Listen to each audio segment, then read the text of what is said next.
السلام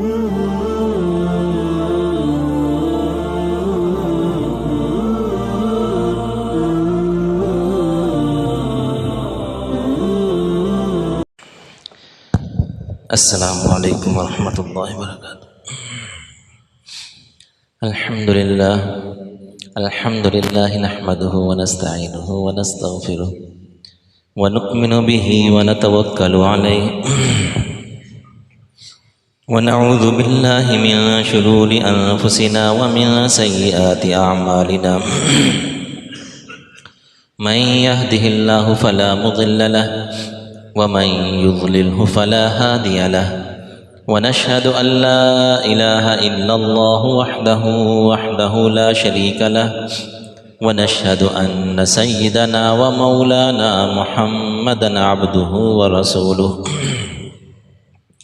أما بعد فأعوذ بالله من الشيطان الرجيم بسم الله الرحمن الرحيم وعهدنا إلى إبراهيم وإسماعيل أن طهر بيتي للطائفين والعاكفين والركع السجود صدق الله مولانا العظيم وصدق رسوله النبي الكريم ونحن على ذلك لمن الشاهدين والشاكرين والحمد لله رب العالمين۔ میرے محترم دوستوں اور بزرگوں، رمضان المبارک کی قیمتی گھڑیاں تیزی سے گزر رہی ہیں۔ آدھے سے زیادہ رمضان گزر چکا، اور رمضان المبارک انتہائی اہم جو وقت اور اہمیت کا حامل آخری عشرہ اس میں داخل ہونے کا جا رہا ہے۔ جس طرح دیگر ایام اور مہینوں کو دیکھا جائے تو سب سے افضل جو ہے ماہ مبارک رمضان کے مہینے کو قرار دیا گیا، اور اس پورے مہینے کے اندر جو آخری 10 دن ہیں وہ اس پر بھی بھاری ہیں، اس پر بھی وزنی، چونکہ اصول یہ ہے کہ چیز کی جو اہمیت ہوتی ہے، جو قدر ہوتی ہے، جو منزلت ہوتی ہے، وہ اس کے اندر کوئی قیمتی چیز، قیمتی اوصاف پائے جائیں تو اس سے اس کی اہمیت، قدر و منزلت بڑھ جاتی ہے۔ اب دیکھنے کو تھوڑی سی چیز ہوتی ہے لیکن اس کی اہمیت، قدر و منزلت زیادہ ہے۔ جیسے سونا دیکھنے کو تھوڑا ہے، چاندی دیکھنے کو زیادہ ہے لیکن اس کے برابر نہیں ہے۔ اسی طرح دیکھنے کو تو 10 دن ہے، اور پہلے 20 دن گزارے ہم نے، اور 20 دنوں کے اندر روزی رکھی ہیں، نمازیں پڑھی ہیں، ماشاءاللہ قرآن پڑھا ہے، قرآن سنا ہے، ساری باتیں اللہ کا شکر ہے، شکر کرنا چاہیے، الحمدللہ کہنا چاہیے۔ الحمدللہ یہ اللہ پاک کا فضل ہے کہ روزے رکھنے کی توفیق مل گئی، کوئی فرائض پورے کرنے کی توفیق مل گئی، کوئی ٹوٹی پھوٹی عبادت کسی درجے میں شکر کریں الحمدللہ، یہ اللہ پاک کا بہت بڑا فضل ہے۔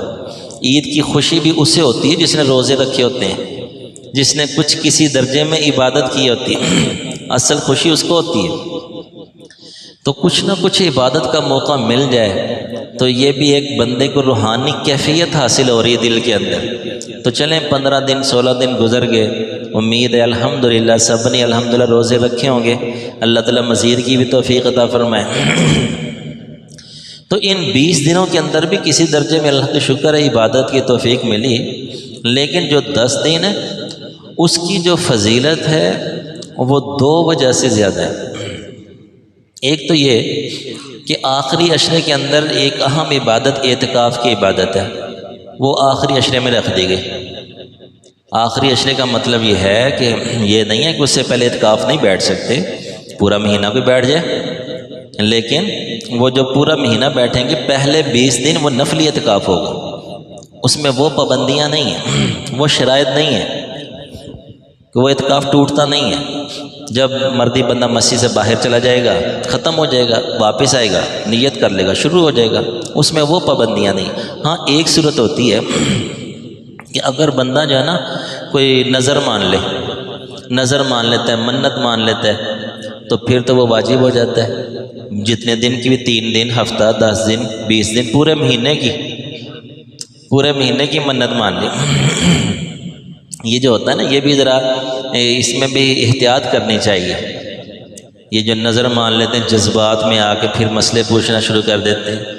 ایک ساتھی مسئلہ پوچھ رہا تھا کہ اس نے جو ہے وہ نیت مانی تھی امتحان میں پاس ہونے کی، اور منت یہ مانی کہ پورا مہینہ اعتکاف بیٹھوں گا۔ اب جناب وہ مسئلے پوچھتا ہے، جا رہا ہے کہ اب اس کی کیا صورت ہو سکتی ہے؟ بھئی کیا صورت ہو سکتی ہے؟ منت ماننے سے پہلے مشورہ کر لیتے ہیں۔ اتنے جذبات ہیں، اتنا وبال ہوتا ہے۔ بندہ اگر ایسا کوئی معاملہ ہو، بندہ صدقہ خیرات کر لے، اور بھی تو راستے ہیں نا۔ بندہ نفل پڑھ کے دعا کر لے، صدقہ خیرات کر لے، یا اللہ یہ مشکل پیش آ گئی، پوری ہو جائے۔ منت ہی ماننا ضروری ہے۔ تو ویسے بھی کہتے ہیں کہ جو منت ہوتی ہے نا، یہ کوئی اتنی اچھی چیز نہیں ہے بنسبت صدقہ خیرات کے، کیونکہ اس کے اندر ایک گنا شرط کا پہلو پایا جاتا ہے۔ شرط کا پہلو پایا جاتا ہے کہ یا اللہ میرا یہ کام کر دے تو میں تیری عبادت کروں گا، کیونکہ منت کے اندر کیا عبادت ہی کرنی ہوتی ہے نا، کوئی گناہ کا کام تھوڑی کرنا ہے۔ کوئی صدقہ کرنا ہوتا ہے، کوئی نفل کی منت مانتا ہے، کوئی روزوں کی مانتا ہے، کوئی اعتکاف کی مانتا ہے، تو نیک کام کی ہوتی ہے۔ تو گویا کہ شرط لگا لی کہ یا اللہ یہ کام کر تو میں تیری عبادت کروں گا۔ اس پہلو کے اعتبار سے علماء اس کو پسند نہیں کرتے، اور پھر اس وجہ سے بھی کہ اپنے اوپر ویسے ہی بندہ ایک لازم کر لے۔ آپ صلی اللہ علیہ وسلم تو اس قدر احتیاط فرماتے تھے نفلی عبادات کے اندر بھی، کہ مسواک آپ علیہ السلام فرمایا کرتے تھے، اور فرماتے ہی کہ مجھے خوف ہے کہیں میری امت پر واجب نہ ہو جائے، اس وجہ سے چھوڑ بھی دیتے تھے۔ حالانکہ بڑی محبوب تھی آپ کو مسواک، بہت زیادہ کرتے تھے۔ ہم تو یہ وضو میں ہی بمشکل کرتے ہیں نا۔ آپ علیہ السلام کی جو سنت ہے، اتنے مواقع میں مسواک کرنا سنت ہے، ہمیں تو معلوم ہی نہیں، ہم تو صرف نماز وضو میں کرتے ہیں۔ آپ علیہ السلام گھر میں آ رہے ہیں، جا رہے ہیں، کہیں بھی آ رہے ہیں جا رہے ہیں، مسواک کر رہے ہیں، اور صرف دانتوں میں نہیں، زبان پر رگڑنا۔ کہ وہ صحابی پاس کھڑے تھے، وہ آپ علیہ السلام کی کیفیت بھی نقل فرما رہے ہیں کہ آپ جب مسواک کر رہے تھے تو اس طرح کی آواز آ رہی تھی آپ علیہ السلام کے منہ سے۔ تو اس قدر اہمیت ہے اس چیز کی۔ تو بہرحال یہ جو ہوتا ہے نا، اپنے اوپر ایک چیز لازم کر لینا، یہ کوئی پسندیدہ نہیں ہے۔ تراویح کے بارے میں آتا ہے کہ آپ علیہ السلام نے ایک دن تراویح پڑھی، صحابہ کو پتہ چلا، صحابہ بھی اکٹھے ہو گئے، ایک دن ہو گئی، دوسرے دن پھر آپ علیہ السلام میں اور صحابہ اکرام اکٹھے ہو گئے، تیسرے دن حضور باہر نہیں آئے۔ انہوں نے کہا کہیں یہ نہ ہو کہ فرض ہو جائے۔ تو اس سے ڈرتے تھے کہ اپنے اوپر، امت کے اوپر ایک اور فریضہ لازم ہو جائے، اس وجہ سے تراویح پڑھنا سنت مؤکدہ ہے۔ جو نہیں پڑھے گا گنہگار ہے، لیکن وہ کہلاتا ہے فرض چھوڑنے کا گناہ زیادہ ہے، واجب چھوڑنے کا گناہ کم ہے، سنت چھوڑنے کا گناہ اس سے کم ہے۔ تو بہرحال کسی درجے میں بندہ کھڑے بھی نہیں پڑھ سکتا، بیٹھ کے پڑھ لے۔ تو اس چیز سے بچنا چاہیے کہ بندہ اپنے اوپر کوئی چیز لازم کر لے۔ تو اگر بہرحال اس وجہ سے کہ جو کراہت سی آتی ہے نا، کہا جاتا ہے کہ یہ شرط لگ جاتی ہے، اس وجہ سے کہا جاتا ہے کہ اپنے اوپر لازم کر لیتے ہیں منت کی وجہ سے۔ اگر کسی نے منت مان لی تو پھر تو لازم ہو جائے گی، پھر جتنے دن کا کہا ہے اتنے دن اعتکاف بیٹھنا واجب ہو گیا، اور روزہ اس میں خود بخود ہی داخل ہو گیا۔ روزے کو اس نے ذکر تو نہیں کیا، لیکن روزہ جو ہے نا، روزے کے بغیر اعتکاف ہوتا ہی نہیں۔ مسنون اور واجب اعتکاف روزے کے بغیر نہیں ہوتا، نفلی ہو جاتا ہے، کیونکہ نفلی اعتکاف کے لیے تھوڑی دیر کے لیے بھی ہو جاتا ہے۔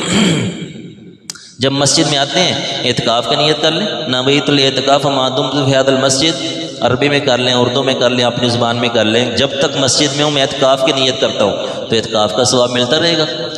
تو نفلی اعتکاف تو تھوڑی دیر کے لیے بھی ہو سکتا ہے، البتہ جو کم سے کم مقدار ہے واجب اعتکاف کی وہ ایک دن ہے۔ ایک دن سے کم کی نظر ماننا درست نہیں ہے، کیونکہ ایک دن سے کم روزہ نہیں ہے، اور روزہ تو ساتھ اس کے داخل ہے۔ تو ایک تو واجب اعتکاف ہے، دوسرا مسنون اعتکاف ہے۔ مسنون آخری عشرے کا اعتکاف ہے، اور آپ صلی اللہ علیہ وسلم اس کی اتنی زیادہ اس کا اہتمام فرماتے تھے کہ جب آپ علیہ السلام نے ہجرت فرمائی، ہجرت سے لے کر وصال تک ہر سال آپ علیہ السلام اعتکاف بیٹھا کرتے تھے، سوائے ایک سال کہ اس وقت آپ علیہ السلام سفر پر تھے، فتح مکہ کے سفر پر تھے، اس سال آپ نے اعتکاف نہیں فرمایا، وگرنہ ہر سال آپ علیہ السلام اعتکاف بیٹھا کرتے تھے۔ اور بلکہ جس سال وصال ہوا نا، اس سال آپ علیہ السلام نے 20 دن کا اعتکاف فرمایا، تو علماء فرماتے ہیں کہ یہ جو 20 دن کا اعتکاف فرمایا یہ اس وجہ سے کہ ایک اعتکاف پیچھے رہ گیا تھا 10 دن کا، تو اس کی وجہ سے آخری سال 20 دن کا اعتکاف فرمایا، اس قدر اہتمام فرمایا کرتے تھے۔ تو آپ علیہ السلام کو تو ان عبادات کی ضرورت بھی نہیں تھی، ہمیں تو بہت زیادہ ضرورت ہے، تو ہمیں کوشش کرنی چاہیے، ہمت کرنی چاہیے، ہمت والا کام ہے نا۔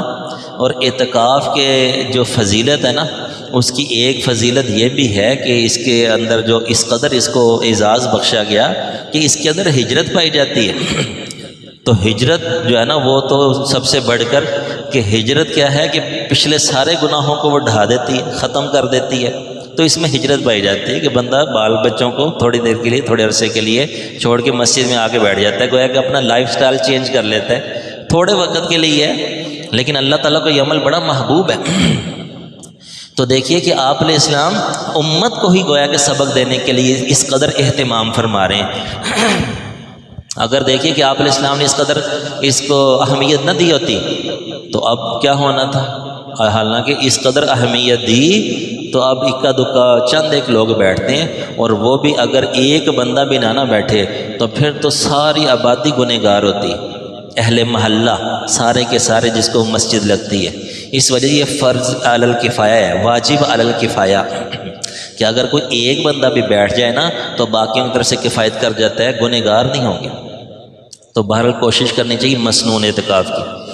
اور پھر اگر 10 دن نہیں بیٹھ سکتے تو کم سے کم طاق راتیں، کہ جو آخری عشرے کی فضیلت ہے، ایک تو اعتکاف کی وجہ سے ہے اور دوسرا لیلۃ القدر کی وجہ سے، کہ لیلۃ القدر بہت عظیم عبادت عنایت فرما دی اللہ تعالیٰ نے، کہ ایک موقع پر آپ صلی اللہ علیہ وسلم نے پہلی امتوں کا ذکر فرمایا کہ ایک بندہ تھا وہ 80 سال عبادت کرتا تھا، تو صحابہ کرام تو سچے عاشق تھے، سچے طالب تھے، اس قدر ان کے دل میں یہ رغبت اور شوق پیدا ہوا کاش کہ ہمارے بھی اتنی عمریں ہوتی کہ یا رسول اللہ، وہ تو ان کی عمریں اتنی زیادہ تھی تو وہ تو عبادت کر خوب مزے لیے، انہوں نے خوب عبادتیں کی۔ تو اللہ تعالیٰ نے ان کے جو یہ طلب تھی نا، طلب صادق کو دیکھ کر اللہ تعالیٰ نے سورہ قدر نازل فرما دی۔ ہر جبرائیل سورہ قدر لے کر آ گئے کہ انا انزلناہ فی لیلۃ القدر وما ادراک ما لیلۃ القدر، تمہیں کیا معلوم لیلۃ القدر کیا ہے؟ لیلۃ القدر خیر من الف شہر، ہے 1000 مہینوں سے بہتر کا، 1000 مہینے 83 سال، تو قرآن کا حصہ بنا دیا، بتایا کہ یہ لیلۃ القدر ہے اس میں، اور عام چیز نہیں ہے۔ اب ہماری تو عمر ہی 50 60 70 سال ہے، تو اگر ایک رات کی عبادت مل جائے تو کس قدر کہ 83 سال کی عبادت سے بھی زیادہ۔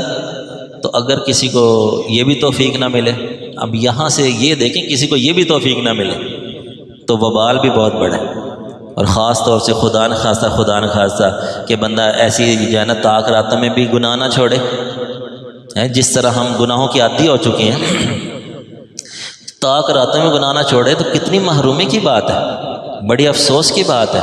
تو جس طرح اللہ تعالیٰ اتنا نواز رہے ہیں نا، پھر اللہ تعالیٰ کے بارے میں آتا ہے اللہ تعالیٰ جس طرح غفار ہے، اللہ تعالیٰ قہار بھی ہیں، قہار بڑے سخت بھی ہیں، کہ اتنے موقع دیے، لیلۃ القدر بھی دے دی ان کو، ایک رات میں وہ 80 سال عبادت کرتے تھے اور ان کو ایک رات میں موت پڑ رہی ہیں، گناہ میں نہیں چھوٹ رہے۔ تو بھئی اس وجہ سے کوشش کرنی چاہیے کہ طاق راتوں میں بندہ جو ہے نا اعتکاف کر لے۔ یہ مسجد کا ماحول ہے نا، مسجد کا ماحول ہوگا تو بندہ گناہوں سے بچا رہے گا، تھوڑی دیر کے لیے آ جائے، چلو جتنا مل سکتا ہے موقع، اگر نیند آ رہی ہے تو پھر بندہ جا کے سو جائے۔ حضرت مولانا اشرف علی تھانوی رحمۃ فرمایا کرتے تھے کہ بندہ اگر روزہ رکھ کے سو جائے، اسے پتہ ہے کہ گناہ ہوں گے، تو اس کا سونا بھی افضل ہے، روزہ رکھ کے سو جائے اس کا سونا بھی افضل ہے، کیوں کہ گناہوں سے تو بچا رہے گا نا۔ تو اگر اس درجے میں ہو سکتا ہے کہ بندہ چلو طاق رات ہے تو کم سے کم، مسلم شریف کی حدیث ہے، حضرت عثمان غنی رضی اللہ تعالیٰ، مسلم شریف کی حدیث ہے، جس کا مفہوم یہ ہے کہ جس بندے نے عشاء کی نماز جماعت کے ساتھ پڑھ لی، آدھی رات عبادت کرنے کا ثواب ہے، اور جس نے فجر کی بھی جماعت کے ساتھ پڑھ لی، پوری رات عبادت کرنے کا ثواب ہے، لیکن شرط وہی ہے کہ رات کو گناہ نہ کیے ہوں۔ تو بھئی یہ تو کم سے کم ہے، یہ کم سے کم نفلی اعتکاف ہے۔ یہ تو کہتے ہیں لوٹ سیل میلہ، یہ جو ہمارا لوٹ سیل میلہ یہ تو لوٹ پر مبنی ہوتا ہے، دھوکہ ہی دھوکہ ہوتا ہے، وہ بلکہ لوٹ سیل میلہ میں قیمت جس سے زیادہ وصول کر لیتے ہیں وہ چکر دے کے۔ تو یہ تو حقیقت پر مبنی ہے لوٹ سیل میلہ، کہ لوٹ سیل میلہ اور گھڑیاں جا رہی ہیں۔ کس قدر دعائیں کی کہ آپ علیہ السلام 2 مہینے پہلے دعا کروانی شروع کر دی تھی، اللہم بارک لنا فی رجب و شعبان، کہ یا اللہ برکت دے رجب شعبان میں، یعنی دعا کروا کے رمضان کا مہینہ آیا تاکہ قدر کرے۔ یہ تو ہماری بدبختی ہے کہ ہم قدر نہ کریں تب۔ تو بہرحال جیسے 15 دن گزر گئے، یہ باقی بھی ایسے ہی گزر جائیں گے، تو کوشش کرنی چاہیے کہ جس قدر بھی جانا اس سے فائدہ حاصل کرنے کم میں، اور خاص طور سے جو آخری عشرہ ہے اس میں اعتکاف کریں۔ اعتکاف پورا نہیں کر سکتے تو کم سے کم تاکراتوں میں، اس میں بھی نہیں کر سکتے دن کے وقت کچھ نہ کچھ اعتکاف کر لیں، تاکہ بہرحال برکت والا مہینہ تو ہے، کسی قدر برکت مل جائے۔ اور سب سے بڑھ کر یہ ہے کہ بندہ جو ہے نا گناہوں سے بچے، سب سے بڑھ کر یہ ہے کہ بندہ گناہوں سے بچے۔ اور یہ ایسی چیزیں ہوتی ہیں کہ ایک ماحول ہی ہے، ایک صحبت ہی ہے۔ دیکھیے قرآن پاک میں آپ علیہ السلام کہتے ہیں وَاصْبِرْ نَفْسَكَ مَعَ الَّذِينَ يَدْعُونَ رَبَّهُمْ بِالْغَدَاةِ وَالْعَشِيِّ يُرِيدُونَ وَجْهَهُ، کہ ایسے لوگوں کی صحبت میں اپنے آپ کو رکھیے کہ جو صبح شام اللہ کو پکارتے ہیں۔ تو یہ آپ علیہ السلام کو کتنے احکامات ایسے ہیں کہ حضور کو حکم دیا جا رہا ہے اور تعلیم ہمیں دی جا رہی ہے۔ اب آپ علیہ السلام کو صحبت کی ضرورت نہیں ہے، بلکہ لوگوں کو حضور کی صحبت کی ضرورت تھی، جو صحابہ بنے حضور کی صحبت سے بنے۔ تو ہمیں کہا جا رہا ہے کہ نیک لوگوں کی صحبت اختیار کرو۔ صحبت میں بیٹھنے سے بندے سے گناہ چھوٹتے ہیں۔ ہر مولانا اشرف علی تھانوی رحمۃ اللہ علیہ فرمایا کرتے تھے کہ میرا دل چاہتا ہے کہ صحبت صالحین کو فرض عین قرار دے دوں، جس طرح نماز فرض عین ہے۔ صحبت صالحین یعنی نیک لوگوں کی صحبت میں بیٹھنا، وہ فرمایا کر میرا دل کرتا ہے فرض عین قرار دے دوں، کیونکہ انہوں نے 100-125 سال پہلے ہی مشاہدہ کر لیا تھا کہ اب جو ہے نا نیک لوگوں کی صحبت کے بغیر گناہ چھوڑنا بہت مشکل ہے۔ یہ وہ اپنے زمانے کی بات کر رہے ہیں ہر تھانوی رحمۃ اللہ علیہ، ہمارا زمانہ تو انہوں نے دیکھا ہی نہیں تھا۔ تو اس وجہ سے یہ جو مسجد کا ماحول ہے نا، یہ بھی اس میں شامل ہے کہ مسجد کے ماحول میں آئیں گے، اس میں بھی گناہ چھوٹتے ہیں۔ تو بہرحال کوشش کرنی چاہیے جس قدر ہو سکے کچھ نہ کچھ حصہ اعتکاف کی عبادت میں گزاریں۔ اللہ تعالیٰ سے دعا ہے جو کہا سنا اللہ تعالیٰ اس پر عمل کرنے کی توفیق عطا فرمائے۔ وآخر دعوانا الحمدللہ رب العالمین۔